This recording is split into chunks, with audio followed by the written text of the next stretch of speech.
1er février 2024. Via un communiqué officiel, la Scuderia Ferrari annonce que Lewis Hamilton pilotera pour l'écurie italienne en 2025. Good evening everyone. Such a great night to be here amongst all of you.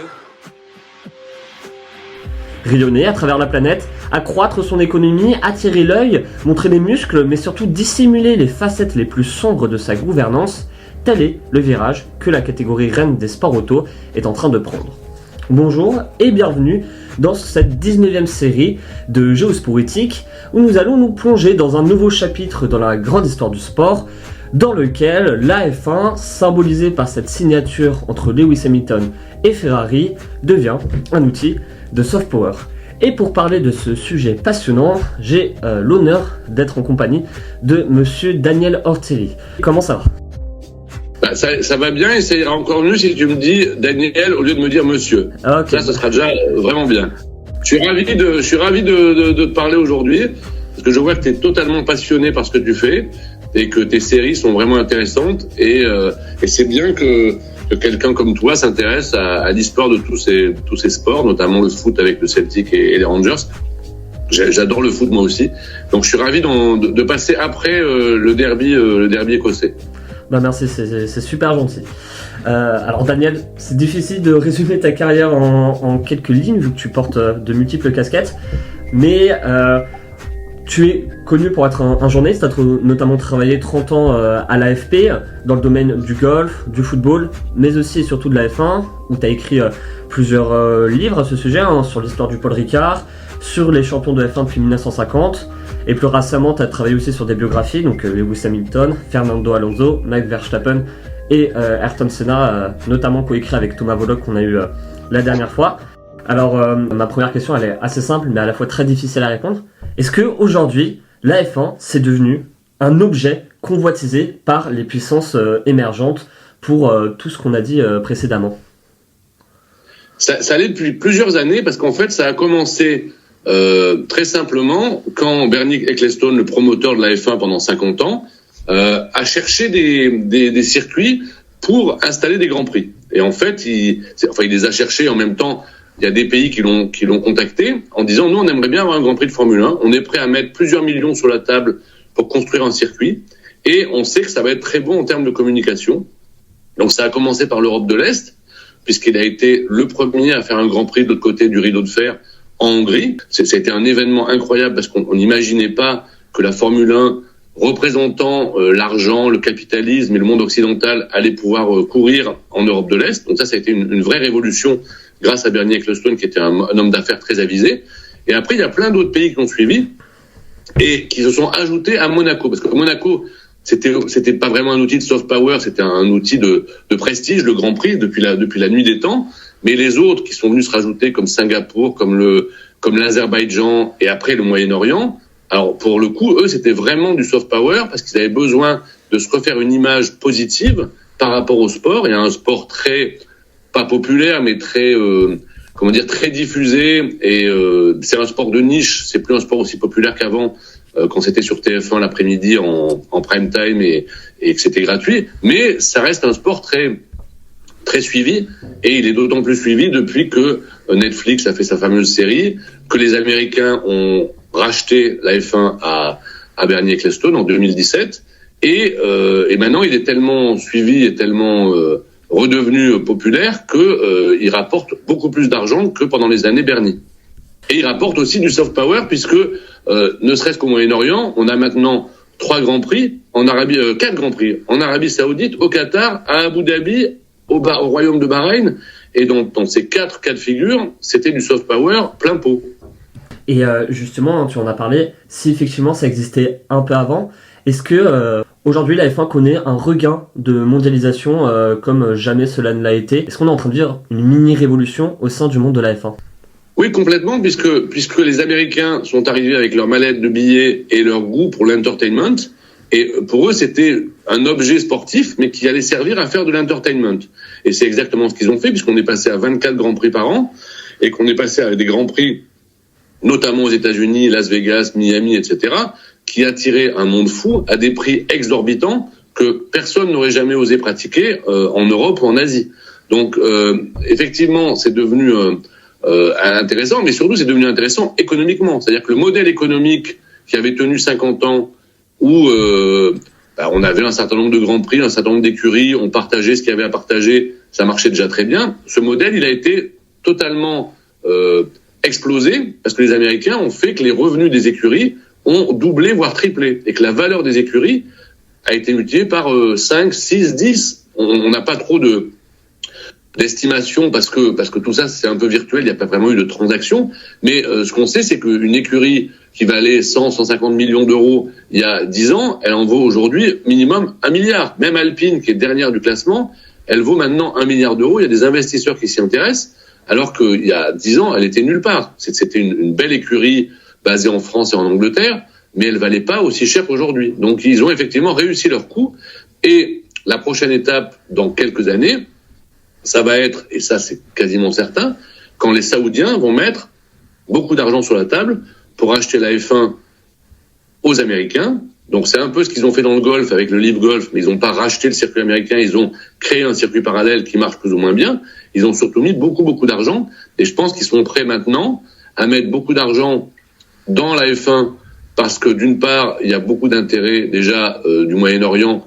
Bahreïn est actionnaire de McLaren, etc., etc. Il y a pas mal d'actionnaires du Moyen-Orient dans les écuries de Formule 1, et elles ont relancé la F1 en investissant dans des écuries qui, dans certains cas, végétaient ou ne gagnaient plus. Et donc ça c'est devenu vraiment un grand monopoly avec des valeurs qui augmentent. Pour l'instant, il n'y a pas eu de crash, ni boursier ni autre, et les valeurs continuent à augmenter. Et par exemple, Williams, qui était complètement largué pendant 10 ans, commence à revenir, termine l'année à la 5e place du championnat des constructeurs, et reprendre la valeur. C'est-à-dire que si les actionnaires de Williams, qui sont un fonds d'investissement très fort et très intelligent, décidaient de revendre Williams demain ou des parts de Williams, ils feraient au moins la culbute, ils feraient x2, x3, x4. Parce que là, dans ce cas précis, la valeur, les résultats sportifs ont dopé la valeur de l'écurie. Comme ça a été le cas pour Mercedes, comme ça a été le cas pour Red Bull. Et là, on est dans des enjeux absolument incroyables. Et est-ce que pour toi, la F1 est déjà dépendante du Moyen-Orient ? Oui, elle est déjà dépendante du Moyen-Orient parce que comme je te dis, il y a des investisseurs, il y a des grands prix, il n'y a pas encore des pilotes, mais un jour ça peut arriver parce qu'il y a quand même des académies, des circuits, des moyens de développer des pilotes de qualité. Donc dans 5-10 ans, peut-être qu'il y aura un pilote saoudien ou qatari dans une Formule 1. On ne peut pas l'écarter. Et alors évidemment, le point faible, c'est l'audience, parce qu'il n'y a pas assez de monde pour justifier des audiences incroyables comme aux États-Unis ou en Europe ou en Asie. Mais effectivement, c'est devenu des acteurs, des key players dans le monde de la Formule 1. La preuve, ils ont les 2 derniers Grands Prix de la saison. Et au-delà d'attirer de l'intention, pour toi, c'est aussi devenu un outil de sport washing, la F1 ? On a eu beaucoup de commentaires au début du Grand Prix d'Arabie Saoudite, puisque même Lewis Hamilton et d'autres pilotes avaient, Sébastien Vettel, si je me souviens bien, avait évoqué la question des droits de l'homme en Arabie Saoudite, etc. Mais c'est comme à chaque fois que quelqu'un prend la parole pour parler de ces pays-là, c'est noyé dans un torrent d'infos purement sportives ou purement people, et ça représente, je sais pas, quelques pourcents de ce qui a été dit sur le pays. Donc effectivement, tout le monde le sait, mais personne va remettre en question la F1, le foot, le basket ou le reste par rapport à des histoires de droits de l'homme. Et personne va boycotter un Grand Prix parce qu'il se déroule en Arabie Saoudite. Et en même temps, comme on a une alliance objective entre les Américains et les Saoudiens pour faire tout un tas de choses dans tous les domaines, qu'il s'agisse d'acheter des armes, qu'il s'agisse d'organiser des sommets pour la paix ou des négociations pour arrêter une guerre, etc. On peut pas lutter, personne peut lutter contre cette organisation du monde qui fait que les gros blocs parlent entre eux, et puis le sport se déroule, c'est un divertissement. On est vraiment dans l'ère du sport-divertissement, et on voit des dérives dans tous les cas de figure, enfin dans tous les pays et dans tous les sports. Et justement, tu en as parlé, tu as dit que peut-être bientôt il y aura un pilote saoudien, mais par contre, récemment, il y a eu le premier pilote chinois. Est-ce que justement, pour toi, Guan Yu Zhou, c'est un peu devenu là aussi une représentation de la Chine? Oui, il a été placé là parce que c'était important par rapport aux Chinois d'avoir un représentant en F1. Il n'a pas été assez bon, il n'était pas dans d'assez bonnes écuries, mais il reste pilote d'essai, de développement, il est un peu en réserve de tout ça. Il a été visible et les Chinois ont joué cette carte à un moment. Là, ils la jouent plus. Ils ont un Grand Prix de Chine, très bien, mais eux, ils sont un peu en retrait par rapport à d'autres pays beaucoup plus actifs et ils sont très contents avec leur Grand Prix. Ils se concentrent surtout sur leur industrie automobile qui est en train de tailler en pièces l'industrie européenne, notamment le groupe Stellantis qui possède Ferrari. Et là, on est plus dans la géopolitique des pays, on est dans la géopolitique des groupes industriels, des groupes automobiles, qui a toujours fait partie de la Formule 1, mais qui là est de plus en plus présente. Et face à ce phénomène global, on l'a dit, où chaque puissance essaye d'un peu s'approprier la F1, est-ce que la F1 est totalement neutre politiquement pour toi? Ah, pas du tout, elle n'a jamais été neutre. Bernie Ecclestone, avant que la guerre d'Ukraine se déclenche et pendant des années, était très copain avec Vladimir Poutine. Il le disait, il le redisait parce qu'il aimait bien faire de la provocation. Donc avant que ce soit très grave avec la guerre d'Ukraine, il le disait, ça faisait marrer tout le monde parce qu'il disait Poutine c'est un mec génial, on est super content d'avoir un Grand Prix en Russie, notamment à Sotchi. Donc moi j'étais allé à Sotchi pour le Grand Prix, c'était vraiment bien, le circuit il était incroyable. Et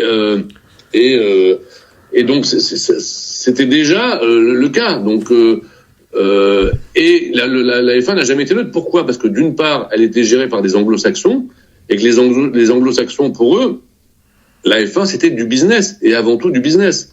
Donc c'était l'occasion de signer des contrats aux quatre coins du monde. Il y a eu un Grand Prix en Corée, il y a eu en Corée du Sud, pas en Corée du Nord.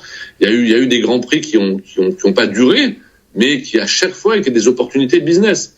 Donc c'était très important pour les Anglo-Saxons qui géraient la F1 et qui possédaient 9 écuries sur 10 ou 8 écuries sur 10 de faire du business dans des pays quels qu'ils soient.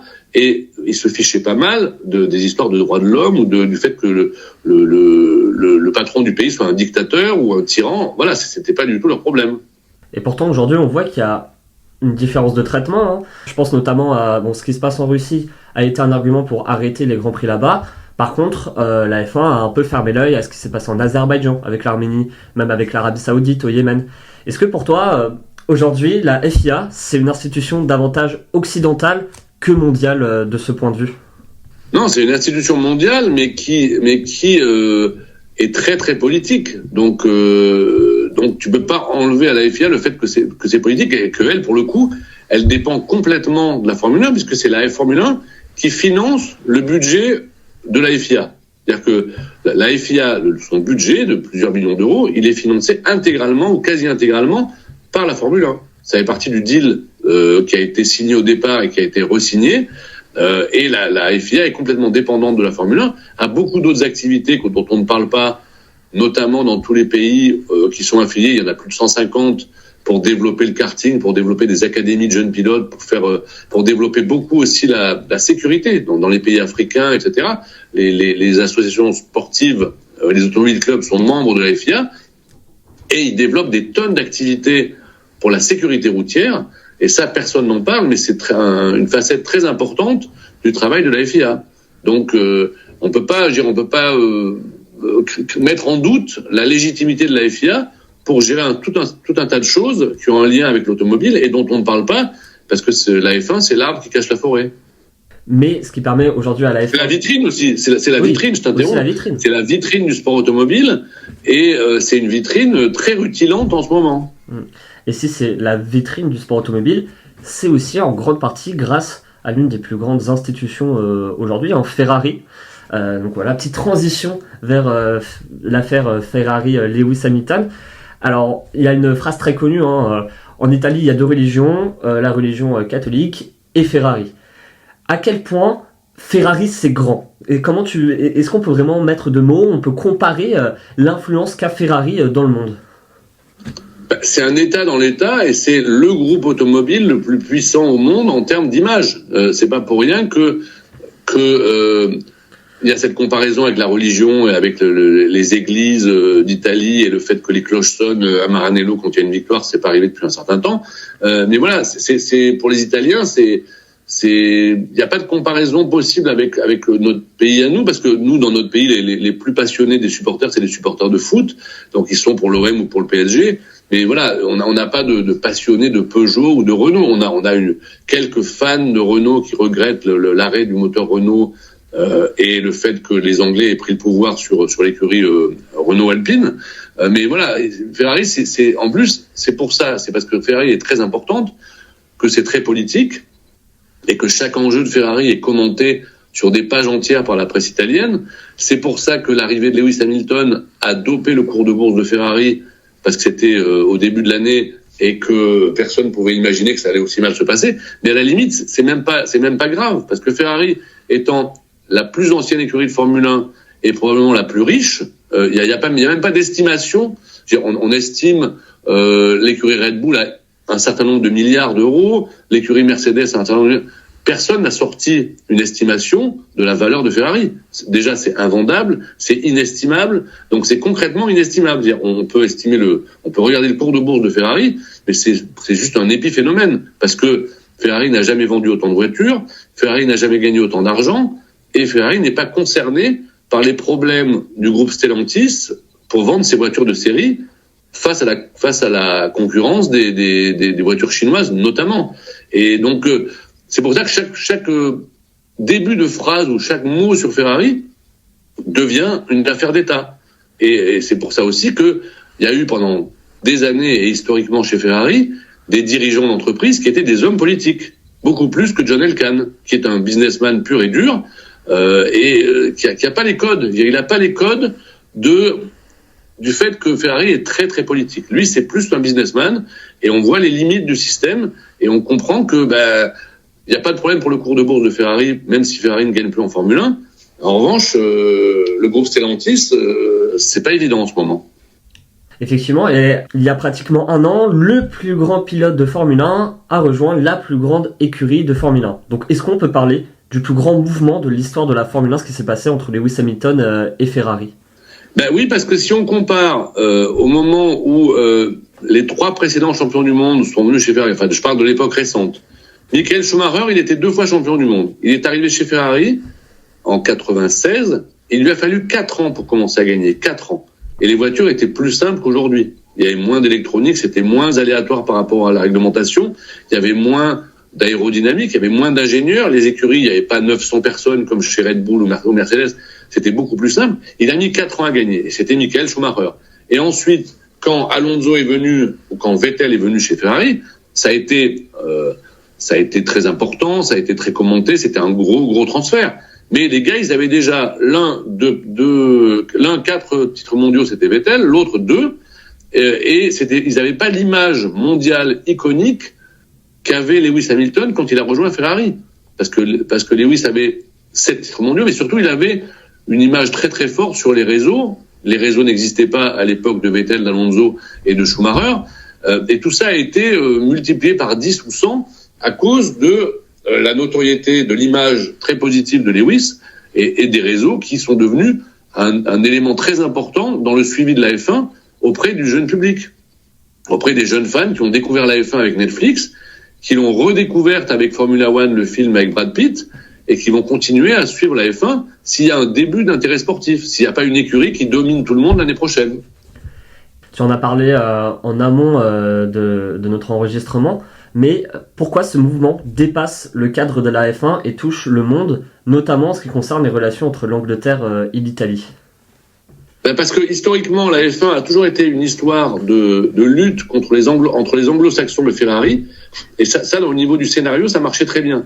Parce qu'on avait d'un côté la Ferrari de Enzo Ferrari, qui était un peu comme le village d'Astérix, mais se battant contre une demi-douzaine d'écuries anglaises, et les écuries anglaises qui étaient traditionnellement plus riches, mieux organisées, plus orientées business. Alors que Ferrari, c'était un peu la caricature, c'était des passionnés, des mecs qui travaillaient très bien, mais qui n'avaient pas forcément le budget.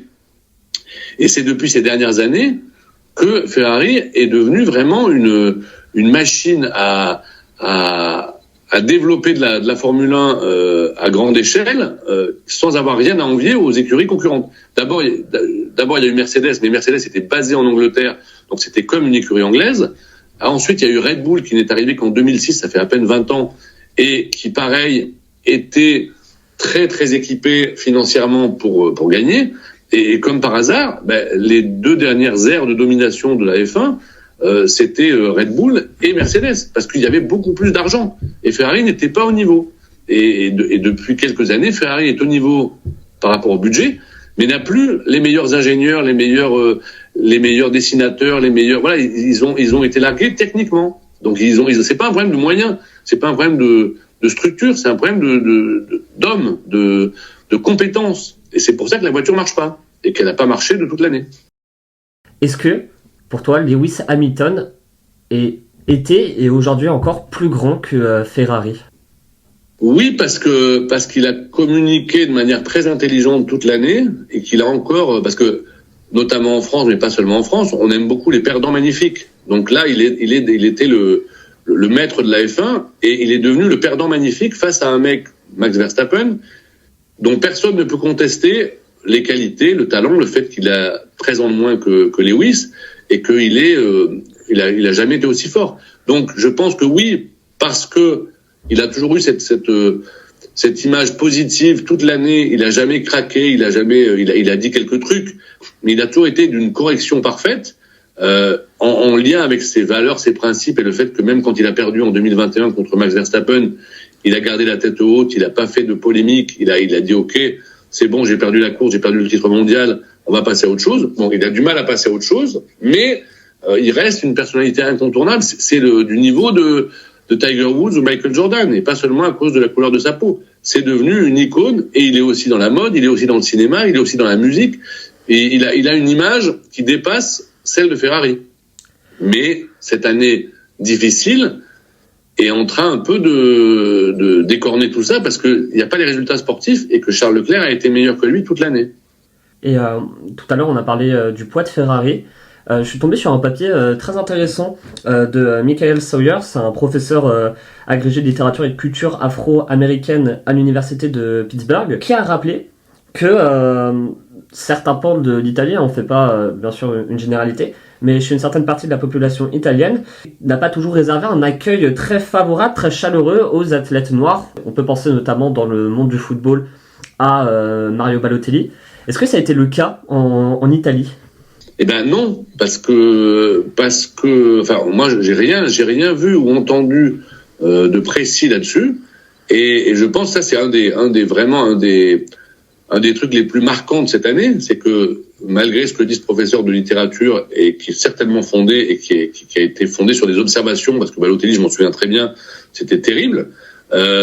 Lewis, personne, c'est là on rejoint le niveau, la religion. On peut parler de religion du foot, mais la religion Ferrari, c'est beaucoup plus fort que la religion du foot. Donc, on ne touche pas à des icônes dans une religion. Et comme Lewis est un peu iconique, personne n'a osé faire le moindre commentaire sur sa couleur de peau et sur le fait qu'il était métis, malgré ses mauvais résultats. Alors que si ça avait été un footballeur, comme culturellement, comme les gens qui s'intéressent à la F1 sont en général un peu plus âgés et un peu plus aisés que des supporters de foot, il y a moins de dérives, il y a moins de dérapages possibles. Donc, même s'il y a des jeunes fans, c'est des jeunes fans qui sont en Italie, des fans de Ferrari, donc qui ont été éduqués à ça par leurs parents et leurs grands-parents, et jamais ils vont attaquer un pilote Ferrari sur la couleur de sa peau. Après, tu as des journaux italiens qui, sous couvert de résultats sportifs, attaque Lewis en disant qu'il n'est pas à sa place, que c'est la saison de trop, qu'il a été mauvais et qu'il sème la zizanie dans la Scuderia en proposant des changements que la Scuderia ne veut pas faire. Donc là, on n'est pas du tout sur sa couleur de peau. On est c'est une personnalité gigantesque qui veut faire la révolution chez Ferrari, et peut-être qu'il le fait pas correctement, peut-être qu'il n'a pas trouvé les bonnes méthodes. Et ce qui est sûr, c'est que ça marche pas, puisqu'il y a une énorme résistance du staff de Ferrari, d'une partie du staff de Ferrari, à ce que propose Lewis, et qui ne se comprennent pas concrètement. Ils se comprennent pas. Même dans la voiture, on voit qu'ils se comprennent pas à la radio. Donc là, il y a un vrai problème culturel, et c'est un problème qui dépasse la couleur de peau de Lewis Hamilton. C'est un problème de communication, de langage, et c'est ça qui est fascinant, parce que effectivement, Charles Leclerc, il communique beaucoup mieux avec les gars de la Scuderia, et comme par hasard, ça se passe mieux. La voiture, elle a été construite pour lui, conçue pour lui il y a 3 ou 4 ans, et elle convient à son style de pilotage, et ils n'ont pas réussi à la modifier pendant l'année pour qu'elle convienne mieux au style de pilotage de Lewis Hamilton. On a parlé d'une bénédiction, d'un point de vue économique, et pour Lewis Hamilton et pour Ferrari. Mais ce mouvement, est-ce que c'est une bénédiction globale pour la F1 et même pour tous les autres pilotes, pour tout ce qui gravite autour de la Formule 1? Oui, parce que je pense que les audiences de la F1 n'ont jamais été aussi élevées que cette année, notamment grâce au fait que Max Verstappen a entretenu le suspense jusqu'à la fin, et qu'il a compensé par ses résultats et ses performances le fait que Lando Norris, avec son image de gendre idéal, était pas une personnalité clivante ou polémique, ou voilà, il pouvait pas déclencher des sommets d'audience, parce que c'est un super pilote, il mérite son titre de champion du monde, mais il est moins clivant et excitant que Max Verstappen ou Lewis Hamilton. Donc tout le monde en a profité, et si on revient à l'histoire du business, on s'aperçoit aujourd'hui qu'à part Lance Stroll, le fils de Lawrence Stroll, le milliardaire qui est propriétaire de Aston Martin, il y a quasiment plus, et Franco Colapinto qui est en F1 chez Alpine grâce à l'argent d'un de ses sponsors argentins, on a quasiment plus de pilotes payants. C'est-à-dire que la plupart des pilotes qui sont là, c'est vraiment les meilleurs pilotes de la planète, et ils sont pas là parce qu'ils sont fils d'eux ou parce qu'ils sont soutenus par. Donc le niveau s'est relevé. Cette année, on était en fin de réglementation, les ingénieurs savaient plus quoi faire pour développer les voitures. Donc on a eu des écarts chronométriques très très faibles, et c'est ce qui a rendu cette saison intéressante. Et là, on va passer à complètement autre chose, puisqu'on a une nouvelle réglementation. On a forcément des ingénieurs qui auront mieux travaillé que les autres, et on va avoir une année totalement imprévisible. Et pour que l'intérêt ne retombe pas trop longtemps, on a des essais d'avant-saison qui ont lieu fin janvier, alors qu'en général ça avait lieu en février, voire en mars, et que les promoteurs de la F1 ne veulent surtout pas qu'il y ait un break de 2 ou 3 mois où on parle plus de F1. Donc là, dès la moitié du mois de janvier, on aura les présentations de voitures, on aura les essais d'avant-saison, et on va parler de F1 dès la fin du mois de janvier. C'est intéressant ce que tu as dit au niveau des pilotes. Est-ce que pour toi aujourd'hui il y a moins effectivement de pilotes qui rentrent de par leur statut, grâce à leur argent, grâce à leur héritage? Ah oui, c'est moins le cas aujourd'hui. Mazepin, c'est l'exemple type du pilote qui avait été promu en F1 parce qu'il était russe et que son père était proche des oligarques et de Poutine. Le Chinois dont tu parlais tout à l'heure, j'arrive jamais à prononcer son nom, donc je vais pas le faire. C'était les intérêts chinois qui donnaient une image positive de la Chine en Formule 1. Voilà, et là on était vraiment dans le soft power. Et après il y a les pilotes payants, je te dis, ceux qui sont là uniquement parce qu'ils sont très très soutenus et que quelqu'un a mis plusieurs millions d'euros sur la table. Et comment tu peux expliquer ce changement? Parce que les écuries ont moins besoin d'argent. C'est-à-dire que les écuries, vu que le chiffre d'affaires de la F1 a explosé, il a quasiment doublé en quelques années, on est passé de 1 milliard et demi de chiffre d'affaires pour Formula One à plus de 3 milliards aujourd'hui, avec les revenus des circuits, des grands prix, etc. Les écuries, comme elles se partagent une bonne partie de ce magot, elles ont moins de problèmes de fin de mois, et donc même et en plus, celles qui avaient des problèmes financiers, maintenant elles ont été reprises en partie ou totalement par des fonds d'investissement. Donc il n'y a plus de problème d'argent, il n'y a plus besoin d'avoir ces pilotes-là. Et Alpine, c'est une exception, parce que Alpine est un peu dans l'avant, c'est-à-dire qu'ils fonctionnent un peu comme une écurie à l'ancienne. Et s'ils ont un mec qui se pointe avec quelques millions de dollars, ils sont contents. Et Flavio Briatore se frotte les mains parce qu'il a un pilote qui lui apporte de l'argent. Mais il en a pas besoin. Il en a pas besoin parce qu'Alpine vaut plus cher qu'elle n'a jamais valu, n'aura plus les problèmes liés au fait d'avoir 2 sites, l'Angleterre et la France, puisque maintenant Renault c'est fini, et qu'ils auront un moteur Mercedes. Donc ils vont avoir un très bon moteur Mercedes, et forcément ils vont remonter dans la hiérarchie. Et Flavio Briatore, qui connaît bien la F1, il aime bien la F1, il aime bien gérer une écurie, et il veut lui redonner de la valeur, c'est ce qu'il est en train de faire. Mais s'il y a un mec qui se pointe avec quelques millions de dollars, il est content, donc il le prend. Mais c'est dommage, parce qu'on pourrait avoir un jeune pilote brillant chez Alpine à côté de Pierre Gasly, et ce serait beaucoup mieux. Et l'écurie aurait de meilleurs résultats. Là, on a la preuve mathématique que Flavio a tort de pas avoir un très très bon pilote à côté de Pierre Gasly, puisqu'ils sont derniers du classement des constructeurs. C'est grave, ils n'ont jamais été derniers. Ils ont été champions du monde il y a 20 ans. Et là, ils sont derniers. Et l'un des premiers grands pilotes venus en quelque sorte de nulle part, c'est donc Lewis Hamilton. Est-ce que pour toi, Lewis Hamilton a changé les codes de la Formule 1 ? Oui, il a changé les codes de la Formule 1 parce qu'il a étendu l'audience, exactement comme Tiger Woods l'avait fait en golf. Le golf était un sport de niche réservé aux retraités aisés et j'exagère, hein, mais voilà. Et c'est devenu un sport mondial parce que les gens voulaient savoir, les gens, notamment les jeunes et notamment les jeunes noirs ou métis, voulaient voir ce que faisait Tiger Woods dans le golf. Donc c'est exactement ce qui s'est passé. Enfin, dans le basket, c'est différent. Je connais pas bien le basket, donc je pense qu'il y avait déjà pas mal de représentants de la communauté afro-américaine dans le basket, alors que dans le golf, il n'y en avait pas. Et Tiger Woods a été le premier, et il a été très très fort dans ses résultats sportifs et dans l'image qu'il a dégagée. Donc Lewis, c'est un peu ça. Quand il est arrivé en 2007 chez McLaren, il y en a qui se posaient des questions, qui disaient mais qu'est-ce que c'est que ce délire ? Comment ça se fait qu'un jeune métis puisse être dans l'écurie la plus anglaise de toute la Formule 1 ? Et il a réussi son pari, puisqu'il a convaincu tout le monde que sa couleur de peau n'avait aucun intérêt et que ce qui était important, c'était ses résultats en piste, ses performances, etc. Et au-delà d'être donc le premier pilote noir à rentrer dans le monde de la F1, c'est aussi le premier pilote à exprimer ses idéaux politiques haut et fort. Oui, c'est un tournant parce que c'est la première fois qu'un pilote impose à l'agenda de la Formule 1 une grande cause politique, raciale, etc. Et à partir de ce moment-là, on a quand même non seulement Lewis et Nico Rosberg qui sont habillés en noir et pas en gris, mais on a aussi surtout les Mercedes qui sont tout en noir, alors que traditionnellement, depuis les débuts de Mercedes en F1, ce sont les flèches d'argent et qu'elles ont toujours été couleur argent. Donc c'est une vraie révolution dans le monde de la F1, ça permet aux gens de se dire tiens, c'est bizarre, les Mercedes sont plus grises, elles sont noires. Donc tout le monde comprend qu'il y a un message subliminal, même pas subliminal, mais un message très précis derrière. Et ça va durer pendant un certain temps, parce qu'en plus Lewis va parler beaucoup et que tout le monde tout d'un coup va s'intéresser au fait qu'il a créé une fondation qui s'appelait au début la Fondation Hamilton et qui est devenue Mission 44.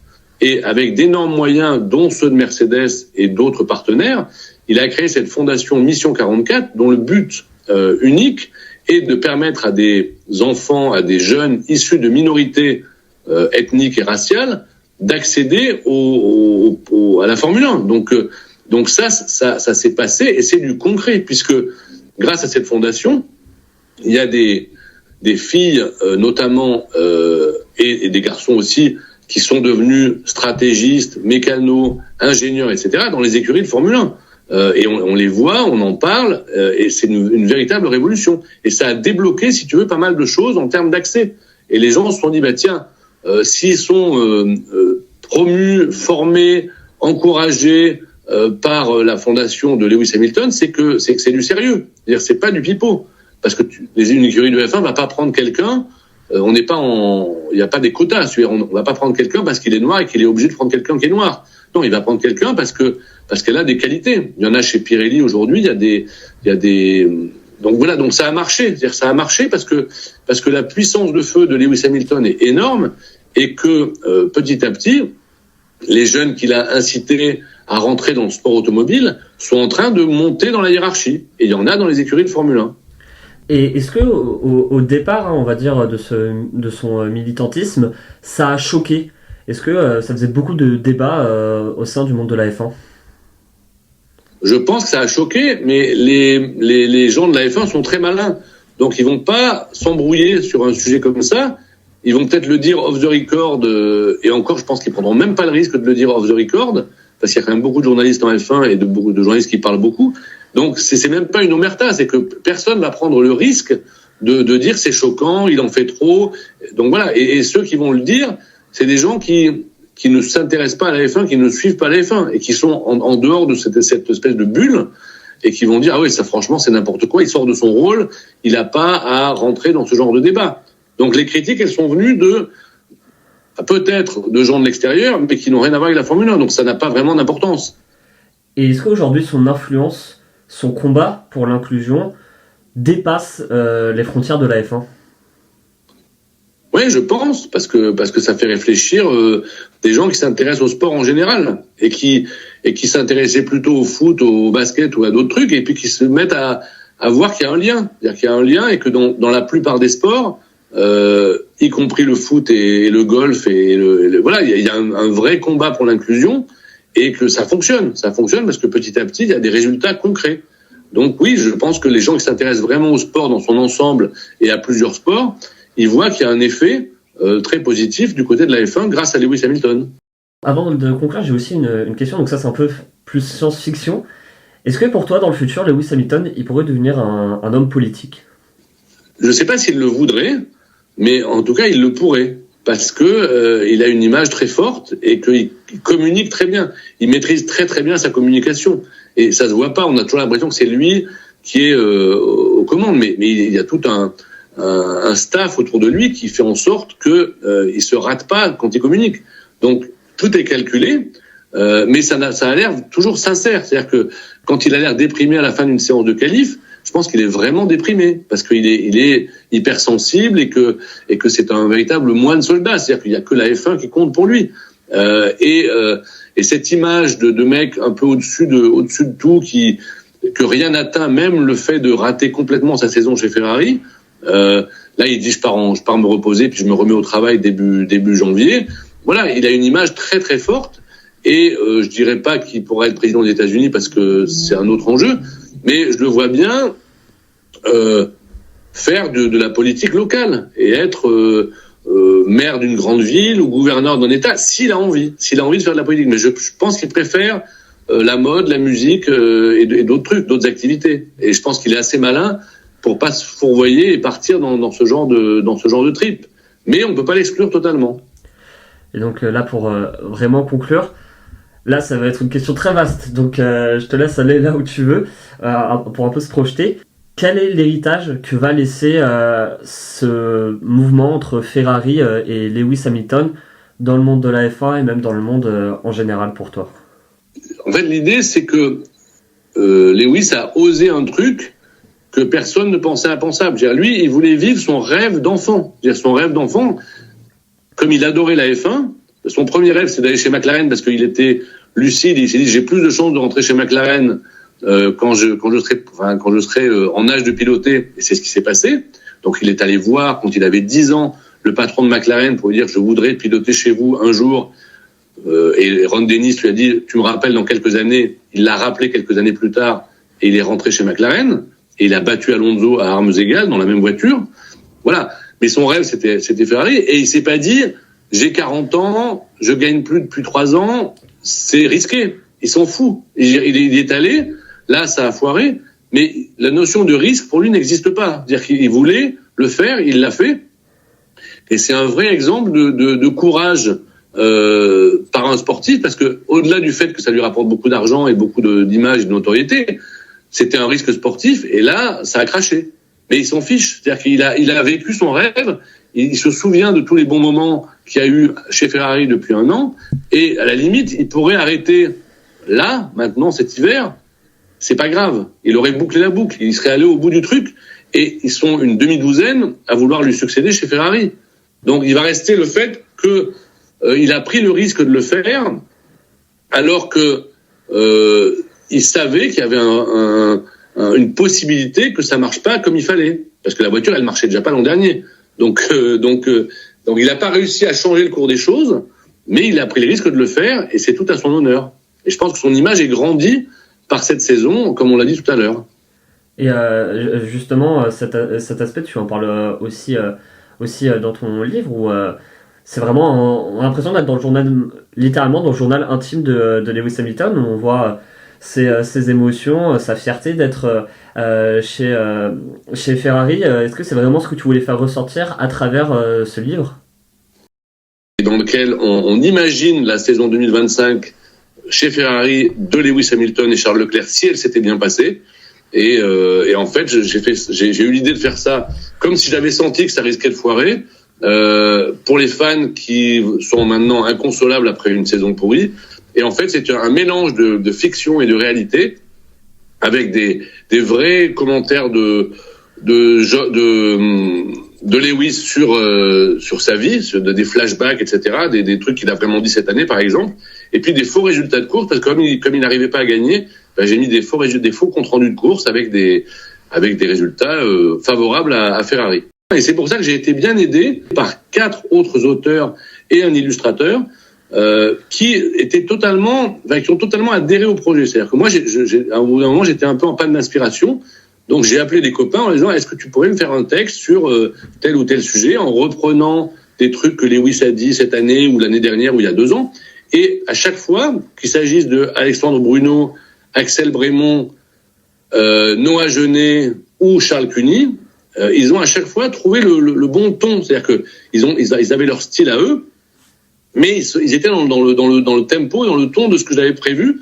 Et c'est comme si Lewis parlait, réfléchissait, s'exprimait, parce qu'il s'exprime énormément. Donc il y a des milliers de déclarations de Lewis sur Internet depuis 20 ans.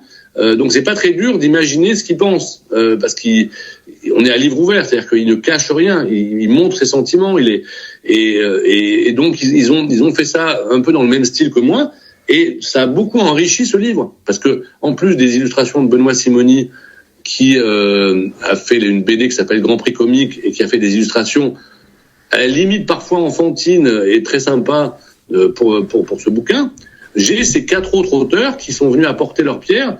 Et c'est pour ça que le bouquin, on a mis 1 an et demi à le faire. Parce qu'au début, je savais pas trop où mettre les pieds. Après, j'ai vu comment la saison avançait. Et je me suis dit, je vais m'inspirer de ce qui se passe dans la réalité pour développer des chapitres de fiction. Et si tu l'as lu et que tu trouves que ça fonctionne, mais c'est déjà très bien. Parce que ça veut dire que pour un fan de F1 et de Ferrari et de Lewis, qui est un peu épuisé par cette saison frustrante, ça va être un peu thérapeutique cet hiver. Et comment tu l'as construit ce livre? C'est au fur et à mesure de la saison, il y avait un épisode qui arrivait, donc tu t'en inspirais. Ça doit être assez particulier, non, à rédiger. Parce qu'il se passe tout le temps des trucs. En fait, il y a la F1 et il se passe tout le temps des trucs. Donc du coup, on rajoute dans le compte rendu de la saison de F1, qui est largement fictif, puisque j'ai quand même changé le casting des pilotes, j'ai mis un championnat junior, un championnat ladies, etc., tout dans les mêmes courses avec des podiums à la fin, mais j'ai rajouté tout un tas de trucs qui se sont réellement passés. C'est-à-dire qu'il a vraiment lancé une boisson un peu végane au milieu de l'été. Il a vraiment été sur le point de racheter une écurie de MotoGP. Il va le faire bientôt. Là, ça s'est pas fait, mais ça aurait pu se faire. Il a vraiment participé au gala du Met, qui était un gala de la mode et de la création artistique à New York. Donc tout ça, je l'ai rajouté. Et là, pour le coup, c'est de la réalité. Encore merci à toi, Daniel. C'était super moment, très intéressant. Et vous, chers auditeurs, vous connaissez la chanson maintenant, mais n'hésitez pas à vous abonner, à noter le podcast. Ça m'aide beaucoup, et à partager si cela vous a plu. Et on se revoit très prochainement pour un nouvel épisode.